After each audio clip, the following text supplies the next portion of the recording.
Hey everybody, 10 Magic cards rated day number 48. Hope your Sunday's been going good. Let's finish off the week with Gold Hound, first card of the day. A lot of people love this card, myself included. This is a single red mana for a 1/1 artifact treasure dog with first strike and menace, and you sacrifice it to add a mana of any color. Our last card, or next to last card of the day yesterday, was Urborg Scavengers, right? So what you do is you pop your Gold Hound to play your Urborg Scavengers on turn 2, and then you exile your Gold Hound, and your Urborg Scavengers is a 3/3 first strike menace on turn 2. We solved it. We got it. That's magic. We solved magic, everybody. This is actually a good card. Didn't see a whole lot of play in Standard, but I still contend that it probably should have. Right? This is 1 mana for a treasure token on a body with 2 important keyword abilities. So you can stack it with auras or like Monstrous Rage it or something. It's got the first strike and the menace. It's really good with any pump spells or auras or anthems or anything like that.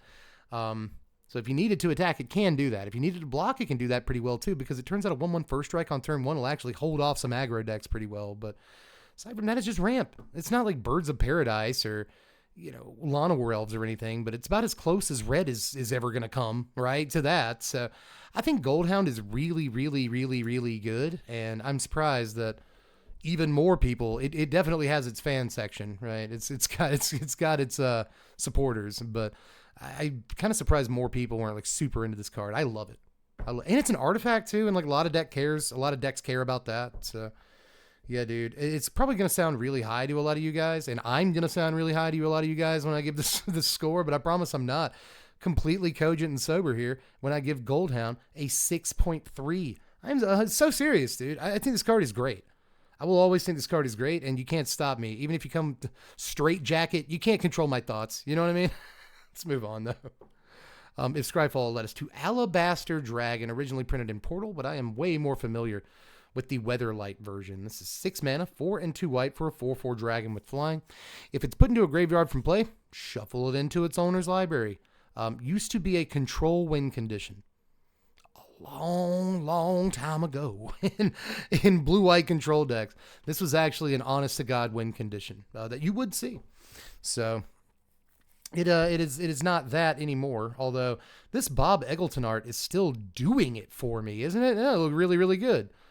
Looks awesome, dude. But, apart from the art, I'm just always going to have some amount of respect for the card, but I can't really give it more than like a 4.72 nowadays. But that's an even higher score than I want to give it, to be honest. It's just, big flying dragon. I love them. Unclaimed Territory is up next. This is a land that enters the battlefield. You choose a creature type. Real burp, sorry. You can tap it and add a colorless, or you can tap it and add a mana of any color to your pool. But, of course, you can only spend that mana to cast a creature spell of the chosen type. Pretty cheap card right here, and there's been a few cards kind of like it, like Secluded Courtyard and obviously Cavern of Souls. But when you have basically a Cavern of Souls without the good text, it turns out that the rest of the text on Cavern is still pretty good too. So I'm going to give this card, as narrow as it is, I'm still going to give it a 6.6, I would say. Because, in any creature type matters deck is going to be really, really, really good. So Anaconda is up next. And honestly, as much as I like this card, I don't want none of it. This is 4 mana, 3 and a green for a 3/3 snake with Swamp Walk. That's the entire card. They just took a Hill Giant. They slapped Swamp Walk on it. They took a Phantom Monster, took the flying off. Let's give it Swamp Walk. That's evasion, right? This card's $5.60, mostly because it's one of those 7th edition foils that you don't see every day. I just want to like this card, but I can't. Let's give it a 2.2. Lowest score I'll ever give a Urza Saga card. Tanuki Transplanter up next. This is from Neon Dynasty Commander, and I've never seen it. 4 mana, 3 and a green for a 2/2 artifact creature. It's an equipment dog. When Tanuki Transplanter or equipped creature attacks, add an amount of green equal to its power. Until end of turn, you don't lose this mana as steps and phases in. It also has Reconfigure 3, which basically means you can play it like it's an equipment. It's about it. So it's not bad. It's not bad. I like Reconfigure because, if they kill the creature that you equip the thing to, then you just get Tanuki Transplanter back as a normal creature. So this swings and adds 2 green mana at least. It can add more than that. That's not terrible. It's really not. 4 mana for a 2/4 that's not going to do a whole lot the turn it comes in most of the time isn't great. But I guess, let's say I have 7 mana, just for the sake of argument. I have 4. I play this. I use my other 3 mana, and I put this on a 7/7, which then attacks, and that means that this card is paid for itself that turn, which I guess is fine. But that ain't gonna happen every time, But I guess it can. That's probably one of the points of playing the card if it is in your commander deck, is to be able to do stuff like that. But I'm gonna give this card a 5.34. I'll say, which is probably too high. That's probably too high, but I don't know, man. The amount of mana this can generate is absurd, so I kind of do like that about it. Move on to Tunneling GOP. This is only ever printed in Battle for Zendikar. It is 3 mana, 2 and a red for a 3/2 insect with landfall. Whenever a land enters the battlefield under your control, Tunneling GOP deals 1 damage to each opponent.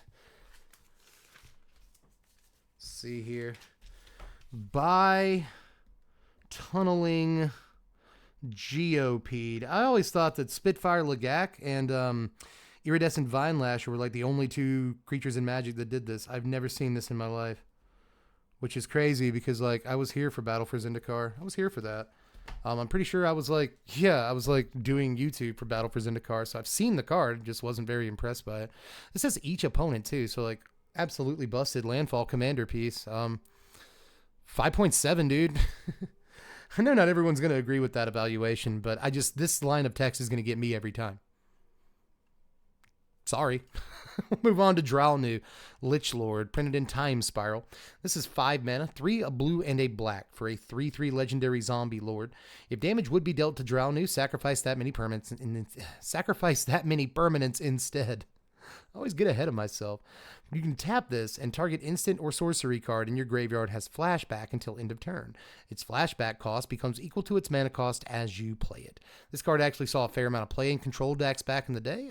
There was a 5-color control deck that played this card, but there's also obviously just Dimir and Esper decks. The Solar Flare deck like this card as well. One of the few like non-reanimatable creatures, or it's reanimatable, but one of the few creatures that's not like a bomb to reanimate in that entire deck, but it did see some play in that deck. Lear. You guys remember Lear from the last couple of sets? I believe she just rotated, but she reminded me a good bit of Dralnu. And I've always liked Dralnu, man. I really have. I don't love this first line of text, obviously, and I think in Commander you might have to worry about it a little bit more than you used to in Standard. So there is that. But this ability is great. Just give anything in your graveyard flashback is really, really desirable. So I'm going to give this a 5.6 because I think it deserves it. We'll move on to Hellion Eruption here, printed in Rise of the Eldrazi. This is 6 mana, 5 and a red for a sorcery. Sack all creatures you control and then put that many 4/4 red Hellion creatures onto the battlefield. That's hilarious, dude. This I've never seen. I actually wasn't playing during Rise of the Eldrazi. I've been playing for 30 years, but I take breaks every now and again, and this is one of the breaks that I took was during the Rise of the Eldrazi. So I don't remember ever having seen this in my life. I think it's very cute, but unique gets you a long way with me. Cute doesn't necessarily. So sometimes it does. It depends on the cuteness we're talking about, but I'm still going to give this like a 4.9.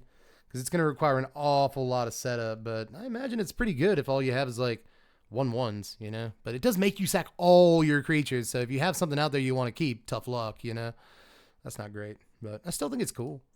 Move on to Diabolic Machine. Diabolic Machine, originally printed in the dark. This used to be some of my favorite art. I love Anson Maddox, I really do.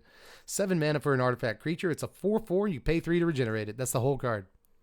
It's the entire card. It's not actually good. It's just not good. But I have been beaten by this card before.